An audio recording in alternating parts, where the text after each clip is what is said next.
ইয়া আল্লাহ, আমার নামাজের মধ্যে কেন তো আজে বাজে খারাপ চিন্তা আসতেছে। এখন আমি কি করব, কি করণীয়? জি ভাই, আমরা অনেকে আছি যে এই সমস্যায় পড়ি। যখন নামাজ চলাকালীন সময় নামাজ আমরা দাঁড়িয়ে যাই বা বসে থাকি, নামাজ অবস্থায় আমাদের অনেকের আজে বাজে খারাপ চিন্তা চলে আসে। তখন আপনি কি করবেন বা কি করণীয়? জি ভাই, আজকে আমরা এটা জানবো। তার আগে আপনার কাছে অনুরোধ থাকবে ভিডিওটা একটা শেয়ার করে দিবেন, কেননা আপনি এটা শেয়ার করলে হাজারো মানুষের কাছে ভিডিওটা যাবে এবং তারাও সঠিক সহি মাসালাটা জানতে পারবে।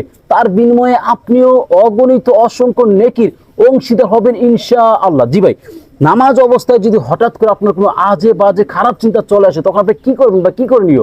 আপনাকে যে কাজটি করতে হবে, প্রথমে ছোট্ট একটা দোয়া পাঠ করতে হবে। দোয়াটি হচ্ছে আউযু বিল্লাহি মিনাশ শাইতানির রাজিম। তারপর বাম দিকে 3 বার থুতু ফেলতে হবে। এমন ভাবে ফেলবেন যেন আপনার অপর পাশে যে লোক থাকে তার উপর না পড়ে যায়। যেমন